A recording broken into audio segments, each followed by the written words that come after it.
All set, Joe? No, it's still thinking. Oh, is it? Okay.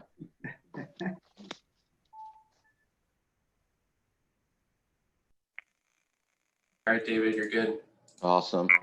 Well, good morning, everybody. I want to thank everybody on a short notice of being able to get together this morning. And I know usually we have a month or so off here, 2 months off before our September meeting. And I'm glad that we're able to get together and see everybody. And before we get started, we have a new face on, if you guys haven't noticed, Tony. Tony, you want to tell us a little bit about yourself and welcome to our HRC. Yeah, let's hear a little bit about you. Yeah, absolutely. Thank you guys for welcoming me. I am a student, third student at Bowling Green State University. It's actually my first year in Bowling Green. I transferred here, so I'm a first year at BG. Can you guys hear me okay? Yep. Yeah. All right, cool, perfect. I am the organizer of the peaceful protest in the Juneteenth event. I'm the director of BRAVE, Black Rights Activism, Visibility, and Equity, a Black initiative nonprofit based in Bowling Green. And yeah, so I'm just basically a community organizer who has a passion for human rights and fighting for oppressed communities. Awesome. Welcome aboard. So we'll jump into the agenda. I sent everybody a quick agenda last night. So we are officially called to order at 8:01. Emily, if you need to know. Thank you. So the review of the June minutes, Emily was so nice to put those out. Does anybody have any questions about the June minutes before we ask for a vote to approve the June minutes from 2020? Saying that there are no questions, can we get a motion to approve the June minutes, please? I move that we approve the June minutes as written. Thank you. I'll second that. Okay, Akiko or Justin can second either one. All in favor of approving the June minutes, raise your hand so I can see you. Anybody opposed to the June minutes? All right, Emily passes with all votes of yes. Or all hands of yes, whatever. So, financial report was also sent out. I don't know who sent that out. I'm sorry. Who sent the administrator, wasn't it? Administrative assistant? Yeah, Joe, did you send out the financial report? Yep. Okay. Any questions, Joe, on the report? I looked over it. It looks good. We still have 15 cents. We're ready to go. So,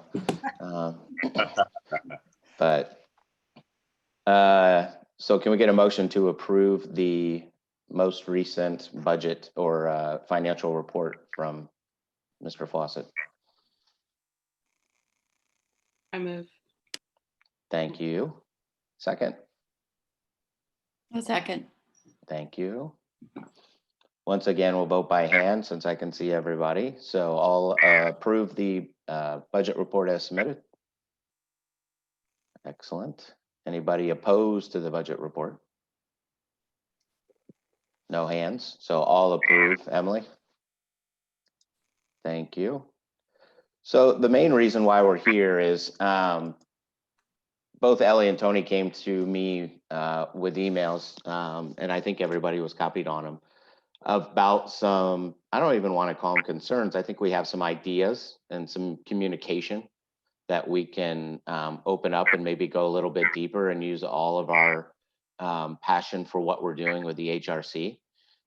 So first, I just want to open it up to Ellie and have her talk a little bit about some of the issues, concerns, ideas, opportunities that we may have had come her way. And then Tony will reach over to you as well and talk about what we can do. Yeah, so I didn't hear like any of the specific like things that they needed us to cover, but Sandy reached out to me and said, like, she asked if I knew when our next meeting was going to be, and she said that she had heard some concerns within the community. And then she also forwarded me, I can share it later with you guys too, the resolution that the city passed, because we have a part in that to do like a learn in the community sort of thing. So that's why I thought we should have a meeting. Excellent. Joe, do you know if that resolution has been sent to, or can be sent to all of us for review at some point? Yeah, we can do that. Awesome. Thank you. I know that we'd all probably like to take a look at that. And like Ellie said, there's some stuff that contains us in there. So we'd like to make sure we have an idea what that is, so we can address it if it's something we need to address as a group. So thanks. And then Tony, I want to open up to you. I know you've got a lot of involvement in the community, a lot of irons in the fire right now as well. So we're going to open up the floor to you and let you talk about some of the things that you're seeing with some of the activities that you're involved in as well, and how the HRC might be able to help out. Yeah, absolutely. And so one of the biggest concerns that I find most prevalent, and when people reached out to me about this, was that they feel that the HRC should stand up and represent them in this time of racial uproar, especially being a Human Relations Commission, that it would be appropriate for us to meet and figure out a way to address that as a whole, what we were going to do as a community organization or a community commission committed to human relations in that space, right? So I don't know exactly what that looks like right now, but according to the racial resolution that Brave worked with City Council to get passed and to get organized, Human Relations Commission is committed to organizing a series of listen and learn events. So, one of the things that were brought up to me was creating a task force through the Human Relations Commission to address some of the racial disparities in numbers, to figure out why they exist. And so that's just an idea. But yeah, I don't know exactly what that looks like, but they just think that the Human Relations Commission to address some of the racial concerns in some form or fashion. Perfect. So let's open the dialogue a little bit around that as a group. I think that's a great idea. The listen and learns, I think, are a really powerful thing. And I think that's something that as this committee, we really haven't seen any, we really haven't been faced with any really hard, diverse activity as of, since a lot of us have been on the board. And now we do have an opportunity now to really show what we can do as a group of 10 of us or whatever the number might be. So so I would love to talk a little bit more about that, open it up to you guys to talk about what your feeling is with that. Like, how many commissions should we set up? Who would like to help chair up some of these commissions? How often do you think we guys should meet? Because this is ground floor for us. This is something new. This is something that I think we can all come together and pitch in. I think if it's a commission, or a committee, I think all of us should be involved with it. Honestly, I think that in some capacity, and then each one of us could be really tasked over the next 12 months once we start back up. And if we need to have another meeting in August, I'm fine with that. But start back up in September, that each one of us once a month take a subject that we feel is important, and we can have discussion around it in our own group, and then also with the community. If that's working, right now it's kind of tough knowing location, if we can do something publicly. But if it's something that we can set up as a learning session for the rest of our community and for the rest of the organizations that we work with, to help them get involved and get the message out, I think that's important. So I know a lot of us are involved in different things, across the board. So I'll just open it up on that. Anybody want to talk about their feelings around that or any ideas that they might have?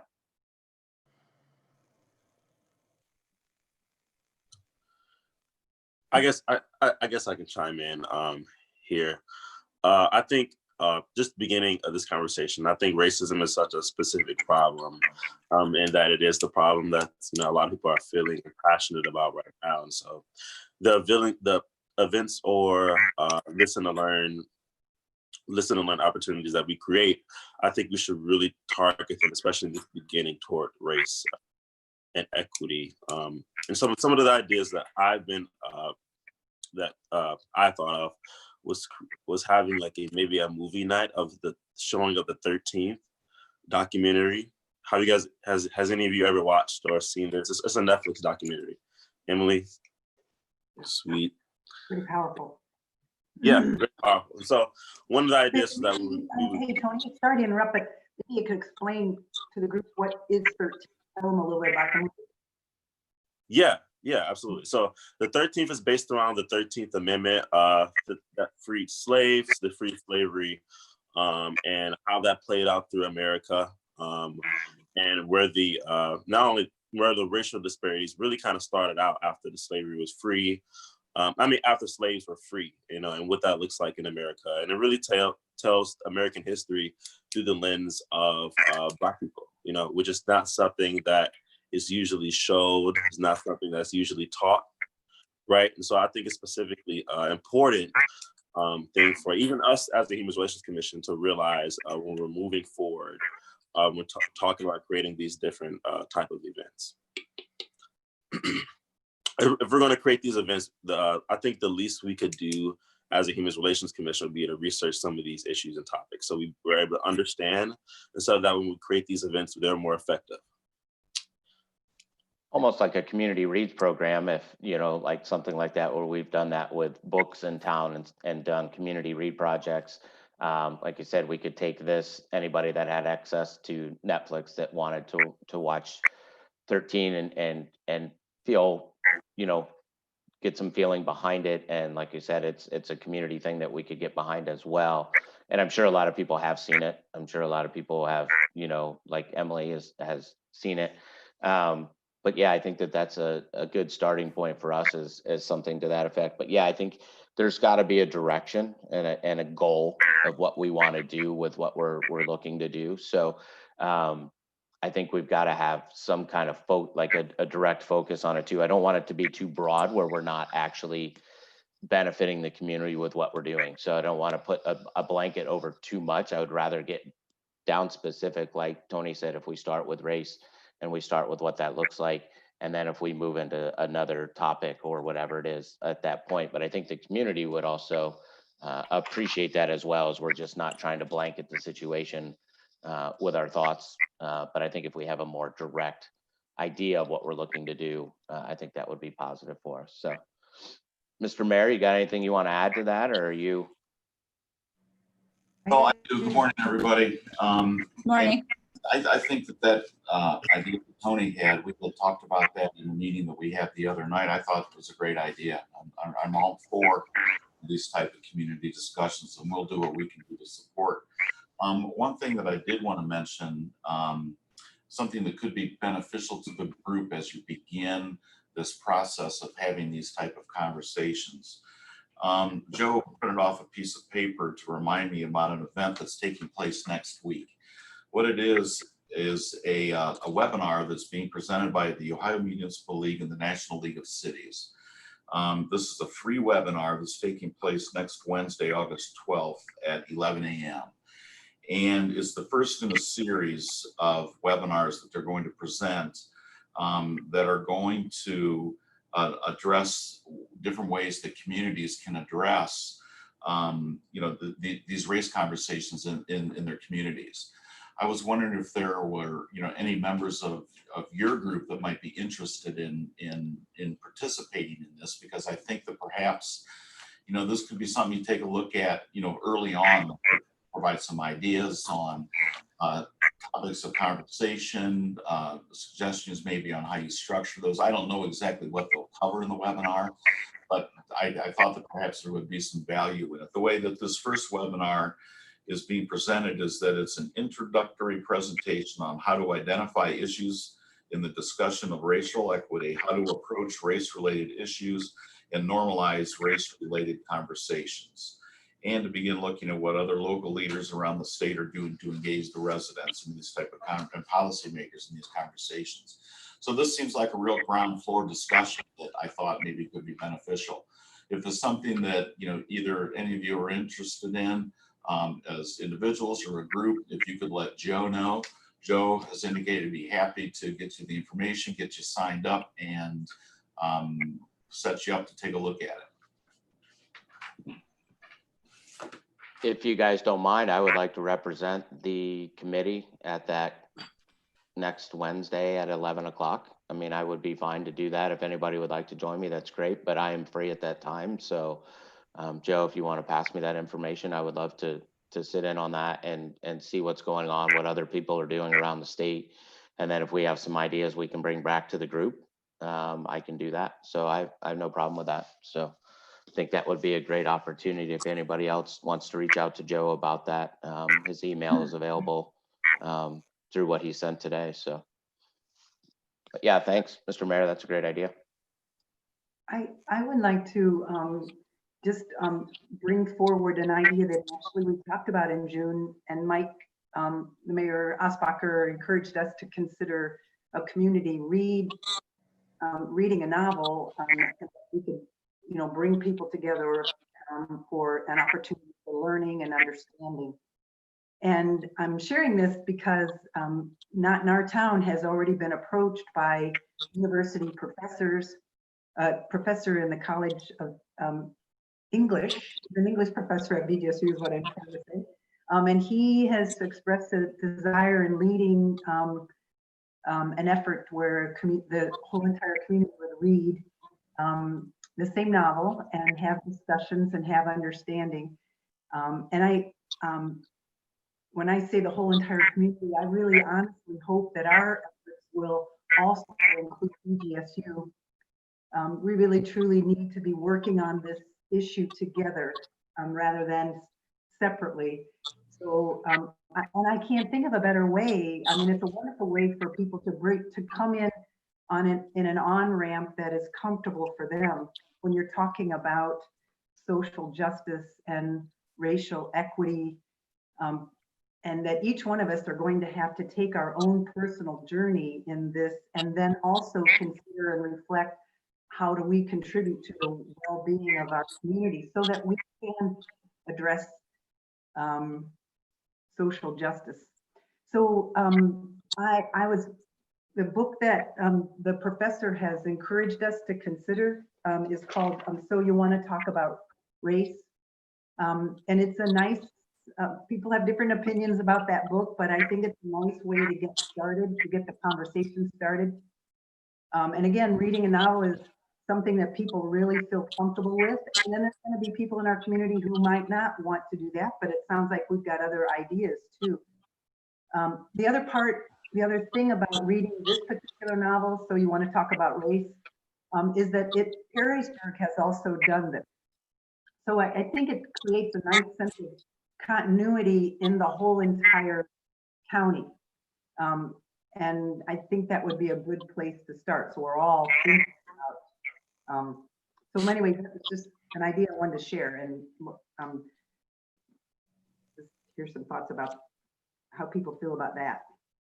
Yeah, I think we're really lucky because Morgan's been with us as a community representative and from the university side, and now she's graduating in a few days. And now we have Tony on with us that'll actually help us to keep that line open with the university. And I think that that's extremely important because,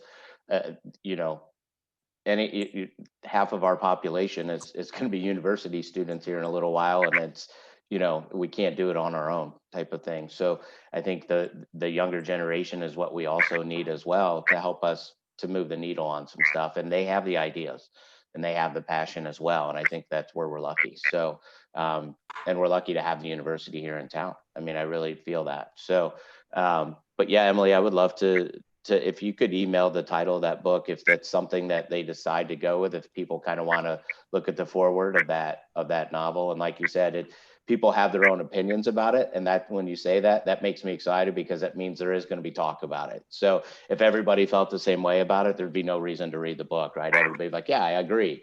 But if there's some discussion or there's some, hey, I've got a stronger opinion about this, or I don't really agree with that, that's what we need. We need conversation. We don't need just everybody to be a yes man or a yes woman. So I think that's exciting that we're able to get some conversation started. So that's awesome. Yeah, and so Bill, Bill Yeah. put Thanks, both Bill. up in the chat. Awesome. What else does anybody have on their mind about their hearing in the community? Hey, what is it that you guys do? Or I think, you know, once we get this this resolution from Joe, I think we'll have some more direction on what it is that, you know, we need to do as a group as well to, you know, with some of these listen and learn type of things, I think will be great. But what else you guys hearing in the community that's on your mind or that you feel like you need to express or, you know, some ideas that you might have? This is, like I said, this is a time for us all to be able to open talk freely about this stuff. So feel free to talk up. Hey, David, if I could, I just wanted to make one other comment, and I'm sorry, I do need to step out to another meeting, but before I left, I did want to say, first of all, again, thank you to all of you for, you know, coming together. I know this is off season for the Human Relations Commission, but I think it's really appropriate that, you know, you're getting together to begin these conversations. And I want to say again that I'm willing to do what I can do to support, you know, these conversations and participate myself, because I'm committed to our community having these conversations. I did just want to say one thing, though, that as we begin this process, I'm hopeful that as we come together as a community and we begin to discuss, you know, these issues, I'm hopeful that we will keep our focus on the Bowling Green community. And have these conversations in the context of what we are experiencing here in Bowling Green and what we hope to achieve here in Bowling Green. I understand that it's important that we have a wide view, and you know, we look across the nation and we see what's happening in other places, and we understand those because those certainly, you know, influence attitudes and things that will be important for us to be discussing. But again, I'm just hopeful that as we begin, we'll focus on us. And the reason I say this is because I think that there is danger in allowing things that are happening in other places to perhaps project certain things on members of our community. And I'm just going to say it, you know, in the aftermath of you know, high profile incidents, you know, in other cities earlier this summer, there were behaviors that were projected onto our police department that frankly were unfair. You know, they were being painted with a brush that they did nothing to deserve. And so I just think it's really important that we look at ourselves locally. Our police chief and members of our police division, you know, have said that they are committed to these conversations as well. They want to be transparent. They're proud of what they do, and they want to share with members of our community what it is they do and how they view their responsibility to police our community. They've indicated a willingness to participate, to be transparent, and they understand the responsibility to earn people's trust in our community. So I think that's a really good start. And I think it's really important as we begin, let's look at us and let's see, you know, what we can do to get better here in Bowling Green without necessarily prejudicing, you know, people or conversations about based on what is happening in other communities. So that's all I have to say. I do need to step out to another meeting. Thanks, everybody, and please feel free to reach out to me if there's anything that I can do to help. Thanks, Mr. Mayor. Thank you. Thanks. Yeah. Can I piggyback off the mayor? I do agree. I do agree with what he said that we do need to keep it focused, and we do need to meet Bowling Green where they are as far as racial justice, racial change. But if I bring honest, and you know, I think this is a commission that should be honest with each other. A lot of the problems that people face in the country, and the feelings that they feel in this community, right? Since I've started this position, since I've started bringing up, I've received a number of complaints about things that have happened in our community, in Bowling Green, right? On Main Street, on Worcester, in Four Corners, right? So, you know, the Bowling Green isn't void. And, you know, these type of things are here. And so these feelings are here. And so I think that just keeping this just keeping us focused. That we should recognize the problem that the Black community is facing in its entirety, because that'll help us understand how they feel here, right? And then also address how the problems that they feel in this community, because they do. And so you know, they with the police force, people feel that they're been targeted by the police force in Bowling Green, right? And so they came to me with very specific times and very specific occasions that they feel targeted, and they feel that they're being picked out, right? They feel like they're being treated different by the police force in Bowling Green, right? So I think these are very important things for us to realize when we're beginning to have these conversations, that this thing is not void of Bowling Green, right? This thing is here in our town, and we should realize that and address that when we're moving forward with these conversations. The other thing is that I would say is that when we're thinking about these events, I think the community reach is an excellent option. We should also think about how we're going to invite the African American Black community out, right? So creating events that they'll feel comfortable coming to, they'll feel comfortable speaking out at, they don't feel intimidated coming. I think these are all really important things for us to be thinking about in the beginning stages. That way, like I said at the beginning, when we start to make these events, that they're really effective. Because if I'm being honest, if people from the African American community were to hear what the mayor just said, it will feel to them that he's discrediting their feelings. And that's just being honest, right? And that he's not addressing them, and that he's saying that a lot of the stuff that's happening in other communities is not in Bowling Green, you know, which is a lie, frankly, right? It is in Bowling Green. Yeah, so, you know, just being super honest. Anthony, I'd like to address one thing. You talk about all these people that have come to you and talked to you about complaints and issues and things like that talk to you. They haven't talked to us. We have an in-depth complaint process that we go through. We have standards, CLIA standards that we follow. And in order for us to get better, people have to come to us with specifics and say, hey, this happened on this date with this officer. And then we'll start an investigation if that happens. Because we have officers that get disciplined for just swearing at somebody. So we handle complaints, but if people don't come forward, we can't get better, or we can't address the issues, or maybe there's misinformation that we could clear up.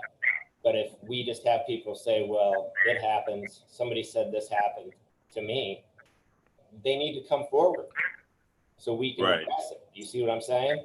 Because if we don't address it, we don't have this dialogue, and we don't, you know, maybe there was an issue. The officer did something wrong. We need to correct it. Or maybe it was a misunderstanding. Because a lot of times when we run into people late at night downtown, they've usually been drinking quite a lot. And that just happens in our community, which is fine. I mean, it's in college, you're hanging out.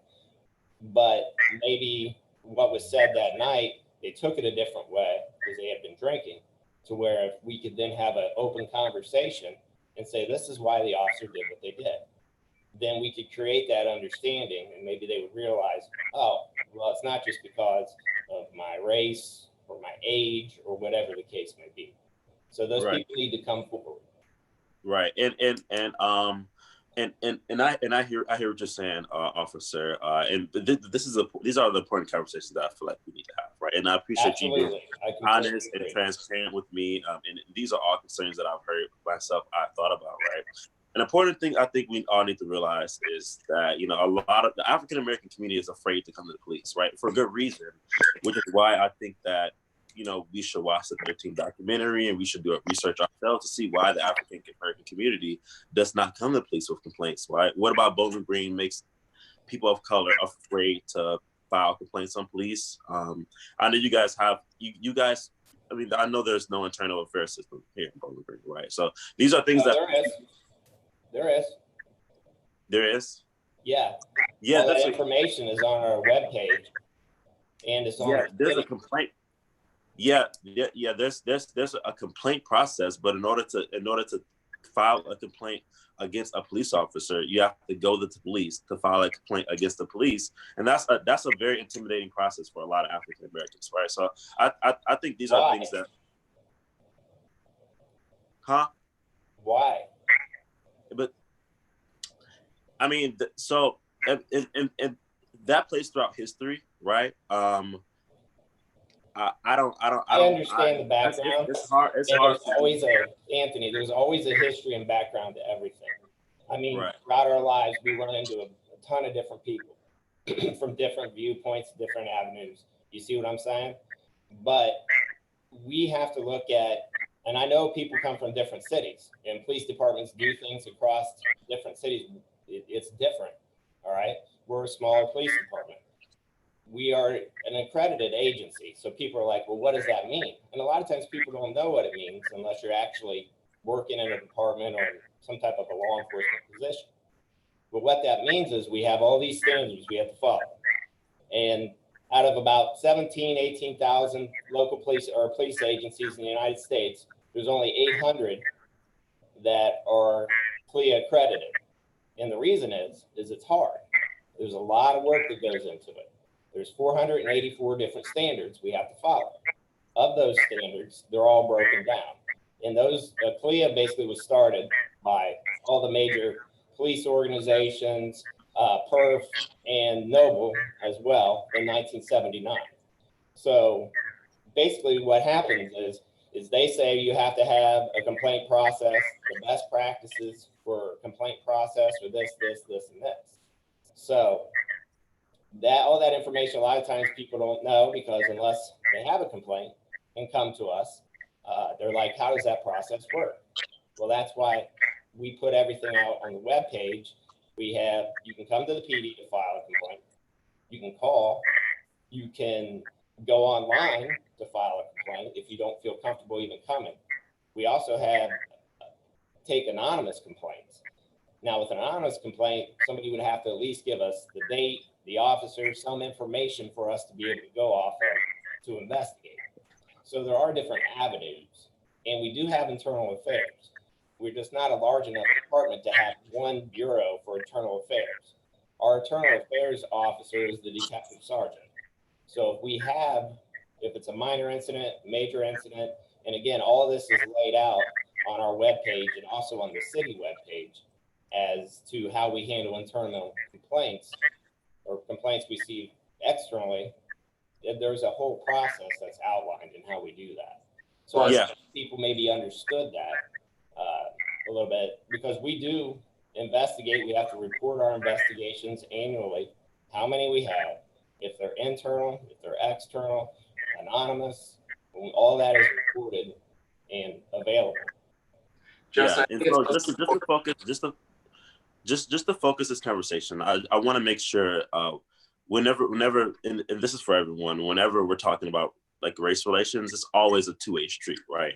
Yeah. And so what we have to be really, really careful of is telling oppressed communities and communities that feel threatened that they need to do the work and they need to go out and they need to research this and they need to do that, right? And so I think it's very important us to learn how to listen, right? And learn how to do we all have a responsibility to do our own amount of work to understand why people Absolutely. are scared to tell the police Completely agree. about the police, right? But And Anthony, so how can we solve a problem if people don't come forward? That is what I'm saying. We have to, they don't have to, do all the research. All they got to do is if an officer does something and they don't feel is right, they call the police department. The dispatcher immediately puts them to a sergeant. They say, I want to file a complaint, and we start an investigation. That's it. That's how it works. Or Tony, it's important to know that the mayor is the chief conservator of the peace in the city of Bowling Green, which is a fancy word for he's in charge of the police force, as well as the safety director is Lori Treader, the municipal administrator. So there's two levels of civilian oversight of the police division. And if somebody doesn't feel comfortable contacting the police with a concern, they can come to the mayor or municipal administrator's office and do that too. Again, they can send an email, they can call us, however they feel comfortable doing that. But I think what you're touching on is communicating to the community the different ways in which they can engage in that dialogue. Yeah. So I think what you and Justin are saying are pretty much on the same page of it's a two-way street, it's an open conversation. And frankly, I think this is a good thing for Bowling Green. And I think it shows and highlights what's great about our community is that we're willing to have the conversation. So, when people are coming to you, you should feel free to send them to us up here in our office if they don't feel comfortable contacting the police. Yeah, and see, but this is the thing. But this is why these conversations are so important, right? I'm so glad, and I think it's healthy that we're having this conversation, like on day one, right, Emily?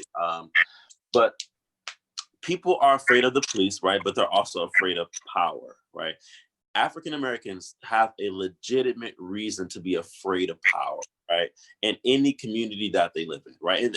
And they've gotten legitimate reasons from specifically living in Bowling Green to be afraid of power and afraid of the police, right? If you are afraid of the police, you're not going to go to the police to tell the police about the police. Like, that's not a realistic. It's hard for me. It's hard for me understanding why that is something that's hard to grasp, honestly. That's a traumatizing thing. Like, no one wants to go tell a person like that. I mean, that just doesn't make legit sense, especially if you're afraid, right? And so I think what it is people in power and like the police force coming together to figure out ways to reach the African American community, like working with the liaison, like coming up with programs, right, to be able to understand. I think that is the first step in all of this, is to do research, right, and to understand, right? Because if not, you're going to have an implicit bias. Yeah, Tony, And, can I add a little analogy here real quick? Yeah. So it's obvious that the city has thought this through, that the police department has thought this through, and you have the structures in place. I know for the Wood County Board of Developmental Disabilities, when we receive a complaint, we can't be the person that's that's responsible for the oversight of that complaint. We have an outside party review all of the information, because the idea is that we could have a biased view of what happened with that complaint. So the suggestion possibly here, the message is the structures that are in place for the right reasons are not welcoming people to follow through in the structure that's in place. When I have heard this suggestion is that the possibility of the city or every police department across the nation having an outside group or organization that made up of community members that represent the community, that have an opportunity to follow through on complaints that are made. Because the reality is that, the group that's receiving the complaint can't also really honestly be the group that follows through on the complaint. There's a chance of bias. So I don't want to put words in Tony's mouth, but I'm just sharing with you that this is what some organizations do. The message really honestly is that it's not something that we need to be defensive about. It's something that we need to listen to. It's a message, and we need to follow it through and find out why is it happening. Not dismiss it. It's a piece of information. It's not meant to offend anybody. It's real. And that's the other part of what I think what Tony's saying. I don't, again, not trying to put words in Tony's mouth. No, go ahead. What I understand is that people of color have felt for a long time that they're not listened to. And so it's really incumbent upon us as a community, as a white community. I mean, if you look at the demographics in Bowling Green, we're 92% white. We are a white community. So we need to be able to step outside our own lens and look at the situation from someone else's point of view. And that's where I want Tony. That's where I want Tony. If people come to you, you can tell them directly. They can come right to the chief or myself.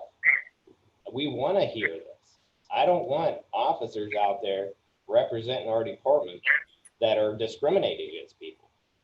We don't want that as an agency. We don't want that as a community. But we have to have them come to us. And if you want to be that liaison, we have a liaison now.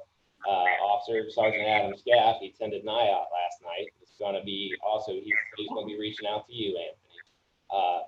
We want to build that bridge, and we want to understand, but we need help to get people to want to, come forward if there's complaints that need to be made.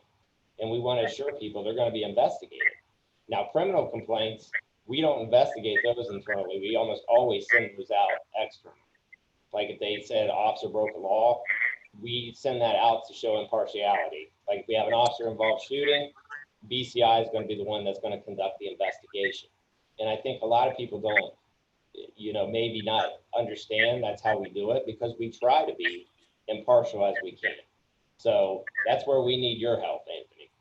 Yeah, and I'm completely willing to step in there, and I do want to make sure we get a very, very organized list of how this thing should go, right? So I think the first things first is that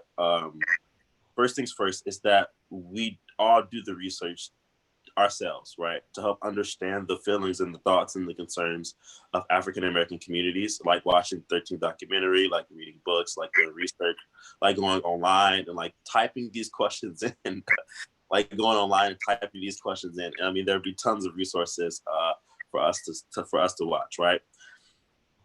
After we do that, then we listen. Then we listen to the African American community, right? See what their concerns are.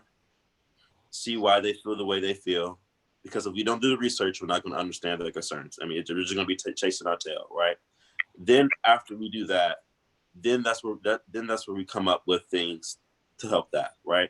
And so, I mean, I think there's a very organized list of how this should go in order for, like I said in the beginning, for this to be effective, right? And I don't want us to skip ahead into explaining the policies that we have, or explaining the things that we're doing to combat the problem, because we haven't done any of the first two steps yet, right? And if we don't do that in the beginning, it's almost impossible for us to be effective with this, because we don't understand from like the get-go, which is a hard thing, and it's a hard thing for me to expect you to understand, right? I really cannot expect you to understand the concerns that I feel every day or every night when I go to sleep, right? Or like when I eventually have children. It's hard for me to tell you to understand those things, right? But if we follow these order of steps of doing research, it could be watching a movie, watching a video. There's some very amazing resources that even I can put in the chat. I mean, I've already said the 13th. I mean, there's a number of books. Emily listed a couple of books. I have a couple of more resources. Then I think listening to the concerns that have come from the African Americans in this community, right? And then we come up with the policies and explain the policies, and that'll allow us to see the faults in the policies. If we don't do it in this specific order, we're always going to have an implicit bias to the structures that we created. Tony, what would be a good avenue for us to hear? So when you say research as the starting point, then the second point is to listen. What's a good avenue for our community to listen? What does that look like? What does that look like to you? As where can we listen? How can we listen is something I think that maybe we're struggling with, because number one, the times, right? We can't have big public forums and things like that. So what is a way that we can all, as a community, as our group alone, just as a small group, how can we, what does that look like after we've done our research, after we watched, after we have questions, after, what does that look like in your eyes to something like that? Yeah, and that's where my help comes in, and that's where I can be a help to you guys, right? And so, because I am in the African American community in Bowling Green, right? And I'm also the director of Brave, right? And so we mobilize African Americans, right? And there are a lot of people in this community, believe it or not, that will be willing to be on a Zoom call and or a WebEx to tell you guys the concerns that they felt in this community. A number of people, some people that have grown up. There's some people that have grown up in Bowling Green, right? That are from here, that have been here for 10 years. And there's an Instagram page that's just started. It said, I think the tag is what it means to be Black in BGSU, but really it turns into what it means to be Black in BG, right? And there's already like 15 posts on this Instagram page of Black people listing their concerns and how they feel inside inside the community. And so these things are out there. I mean, and there's definitely possibilities. And that's when I say, when we're inviting the African American community out, we have to make sure it's an event that they'll come out, Right. they'll feel comfortable at, right? And so those things are effective. Then once we do that, then we can start to put together some of the infrastructure of the telling other people to listen. You know what I mean? Telling other people to listen and learn, and putting together what that system looks like, right? But I do, I do think this is the way to go about this, so that we all understand. And so just how Emily has done her research, that's why, the things that I talk, that's the things that I talk about, she can understand a little bit more, right? And We have to have these conversations. These, yeah, and they're painful and they're uncomfortable, but people have to be willing to, I listened to an activist who said that social change happens when each person, each individual is willing to go where their comfort level is and take 2 steps into their uncomfortable position. And Well, I think it was a great dialogue between Justin and Tony right there that we got to witness, right? So neither one of them got defensive. They both listened, they both understood, and they wanted to take something from that conversation. And I think that was a positive step that, we haven't seen in our own little HRC, and how long that we were able to have an open dialogue about something.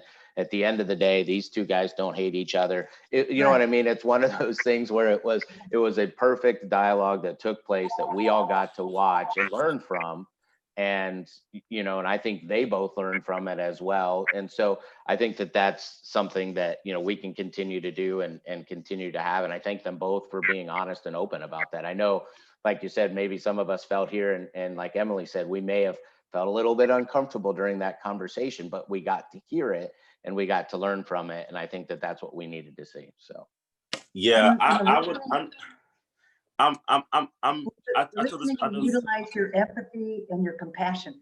That, like you do in any situation that someone's come to you and said, like if I'm just using this as an analogy, it's certainly not representative of what people of color experience. If a child falls down and skids their knee and comes and tells you about it, you stop and you listen with empathy and compassion. You can't dismiss it. That's the listening part, Dave, just real quick. Go ahead, Tony. And piggybacking off of what Joe said, is it Officer White? Yeah. I told this whenever I talk to people in power, I'm never upset at the individual people, right? I'm never upset at Mr. White, or I think Justin, I see Jay White, or I'm never upset at individual people. A lot of times it's just the position that they hold that creates tension, right? And so I never take anything personally, personable. Even though I try not to. a lot of African Americans, it's hard to create that distinction when you go through the concerns and you feel it every day. But I mean, I try not to do that, right? So any type of discourse or debate we get in is never aimed toward like personable or personally. I'm not going to take it personally or anything like that. And so, but I think Anthony, I think that's very important that we don't. Yeah. Because in the positions we're at here, there's a problem and we need to work together to fix it. And if we're not honest with each other from our different viewpoints, debating a point and not demonizing a person, like you're debating, this is how they feel. This is the process. How can we get people to want to come to us and trust us? So that's where I think this dialogue is good. Yeah. Because you have that opinion doesn't mean I think any different. Yeah. And Kiko, you got something to Kiko? I'm sorry. Oh, I can't hear you.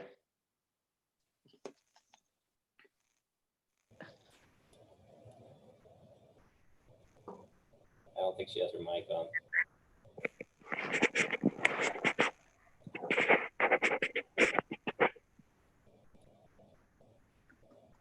Kiko, we can't hear you. If you can hear me, we can't hear you.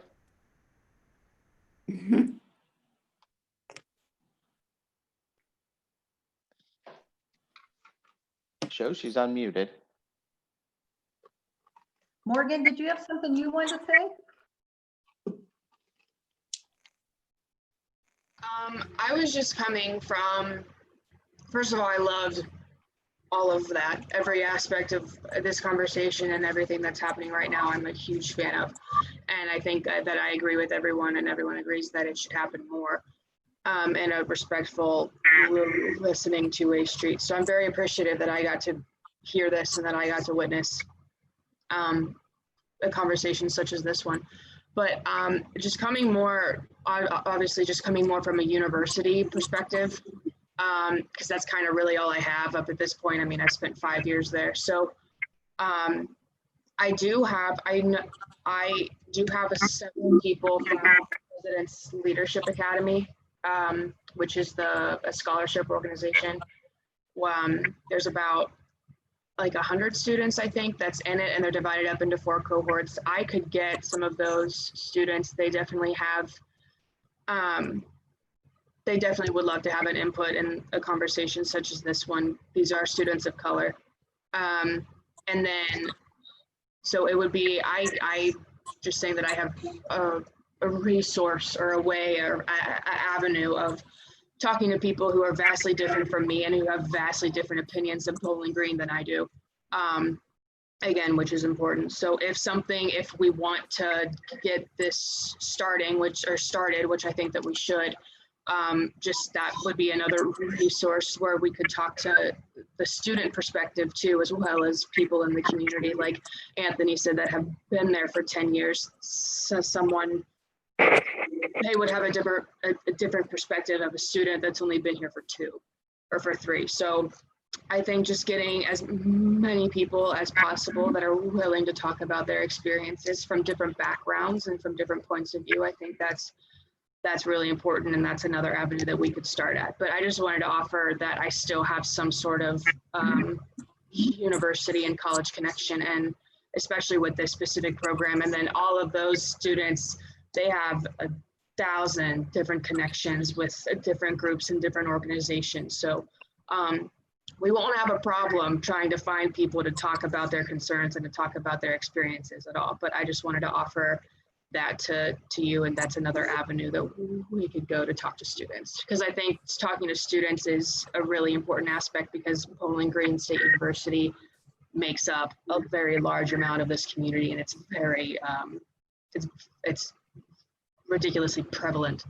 in BG itself. So I just wanted to offer that. Thank you. Appreciate that. Akiko, is your mic working yet? Oh, no, we can't hear you.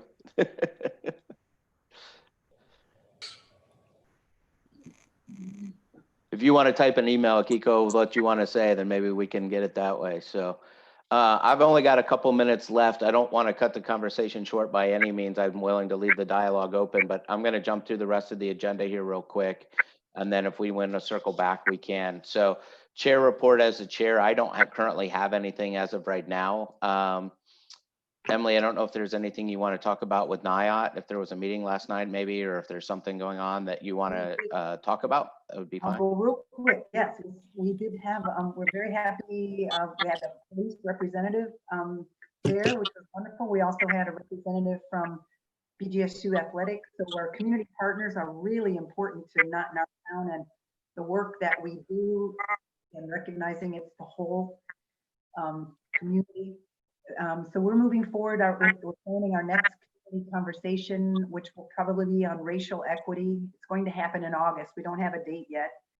And again, I wanted to just reiterate the offer from the professor at BGSU to lead the community reads.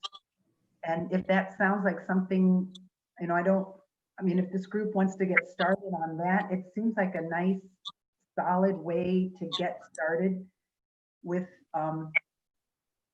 an activity that will help us all to start looking at racial equity and how we can make sure it happens in Bowling Green. So I just wanted to say that one more time. I certainly can put us in contact with I can get in contact with the BGSU professor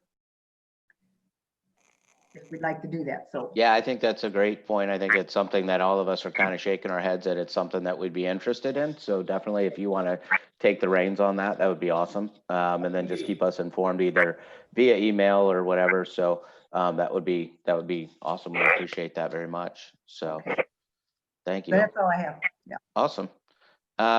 Next meeting date is September 4th. I have a feeling we'll probably be having a meeting in August because there's a lot going on.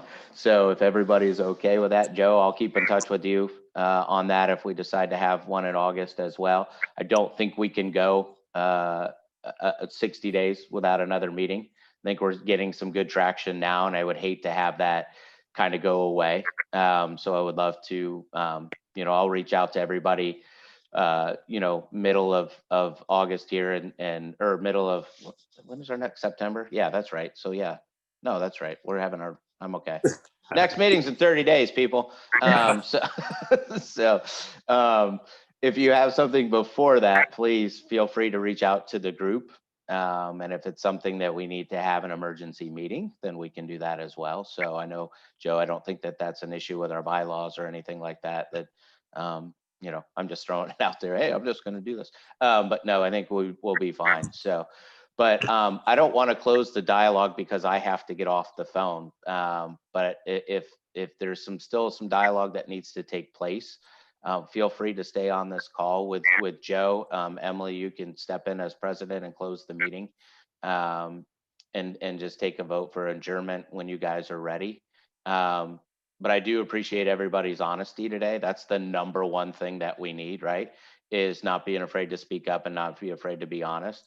And I think the way that we're handling ourselves as a group already I'm excited about it. Like, this is something that I've been on this commission for, I think, 2 years or 3 years now. And I think in one meeting, we're starting to see some traction quickly and early.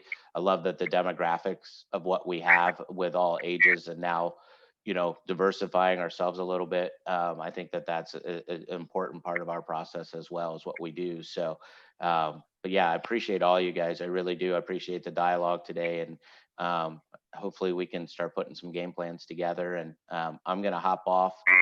Emily, I'm going to let you take over. Joe, you got anything for me before I leave? Two things. Yes. As you're working through your program ideas, just keep in mind the situation that we're in with regards to COVID. You touched on it earlier. So anything you do is pretty much going to have to be virtual. Yep. We can't have public gatherings of larger than 10 people. So think through the program with that in mind. And the second is I actually have a 9 o'clock meeting also. So if you guys are going to continue, I'm going to have to think creatively of how to do this with getting the link, the YouTube live stopped and then the meeting stopped via Zoom. So could I propose that we continue our communication through email? Would people be willing to, if you've got ideas that we could just put it on the email that when Joe sent the link to this meeting? I love Anthony's idea about the movie and the discussion with the movie. I think that's another great solid way for us to get started. Joe, we're allowed to do that, aren't we? Even though we're a commission, since we have to be open to the public, are we allowed to have conversation without public? The way that Emily phrased it is okay, in my opinion, that if people have thoughts of how to proceed forward to send them off, I would suggest sending them, everybody send it to David as the commission chair, and then you can compile the list and then distribute that as a consolidated document of comments. So that is okay. Awesome. And I think if we start collecting resources for us to do the research that Anthony was talking about, yep. And we can share them amongst each other, maybe we can put them on the BG website, the Speak website, start finding ways to get people to think about it every day, not just every once in a while, and have those conversations with their family, with their friends, with the church groups, with their social groups. That's how we're going to start making the change happen. We have to be having these conversations, all of us. I think that's really important, Emily, and I want to affirm you in that. And that's been one of my concerns, is that I want to make sure that we maintain a year-long focus, an everyday focus on this, because so often these things happen and they become the flavor of the month until the next thing comes up. And then what we've been looking at, it kind of goes off to the shelf while we're dealing with something else. This has to really be an overarching concern of our commission and our community. you know, we have 500-year history of racial injustice in the United States. This needs to stop, and we need to maintain our focus on it and not let something else drag us off on another tangent.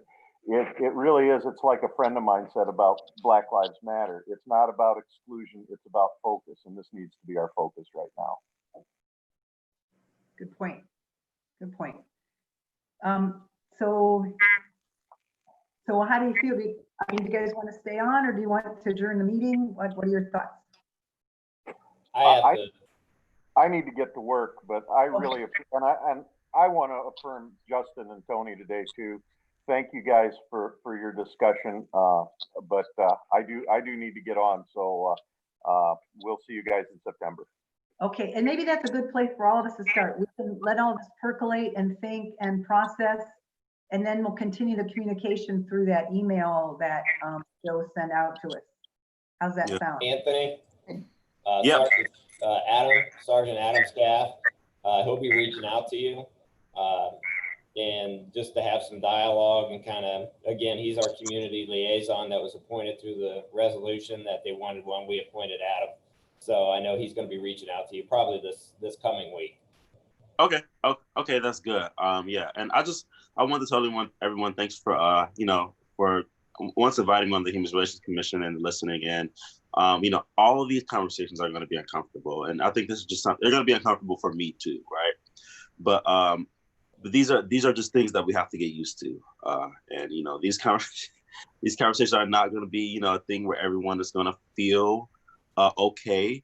And that's a good thing. If you don't feel okay, if you feel overwhelmed, right? And right now, especially in the beginning, that's okay. And to recognize that and to take a mental break for yourself. But I think it's important to keep pushing forward, right? The people that we're speaking for and really fighting for as a Human Relations Commission have felt this way for hundreds of years now, right? So I think it's important. This is a good fight. And yeah, it's important to realize that these conversations are going to be uncomfortable for a while, and it's also important for us to do the research, especially in the beginning pieces of all of this. Especially, it's important for us to do the research and to go out and to discuss the things with each other. And I'm open.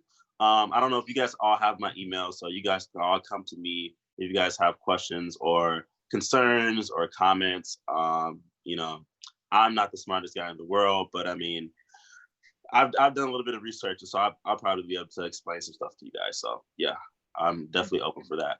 And yeah, and Officer White, that goes to you too. What'd you say? Very grateful for your leadership, so thank you for that. Thank you. Really, honestly, we need to be looking at people of color for our, to be our guides, not to do the work, but to make sure we're on track to getting where we need to go.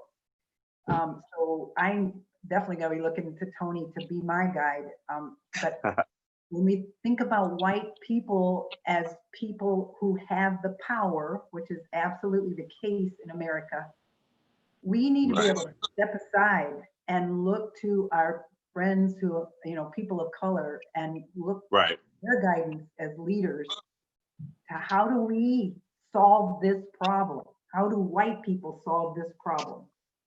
It's not people of color that need to solve this problem.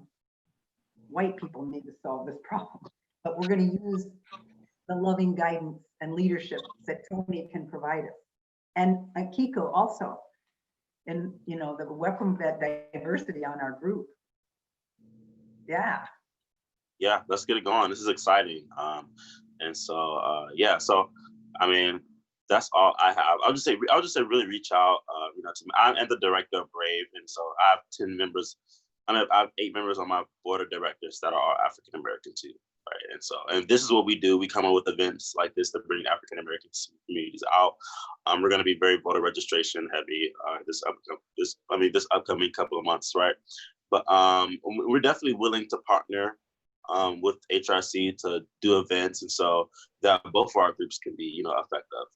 And so yeah, whenever you come up with ideas, I think it's going to be good. This is exciting. So So I have this dream of a cultural center in Bowling Green. So I think that that'd every culture can see themselves in Bowling Green, and that they can go and we can all go there and learn and share and enjoy and celebrate each culture. Yeah, I think that'd be great. And a wonderful part of that is that we need to provide space for each culture to celebrate their culture without white people. But that we can go and enjoy and learn too. Yeah.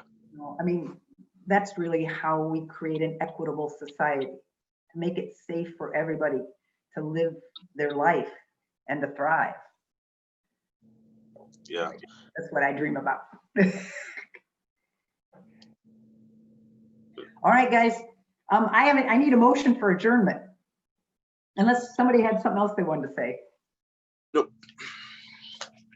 Anybody? During the meeting. Okay, and a second?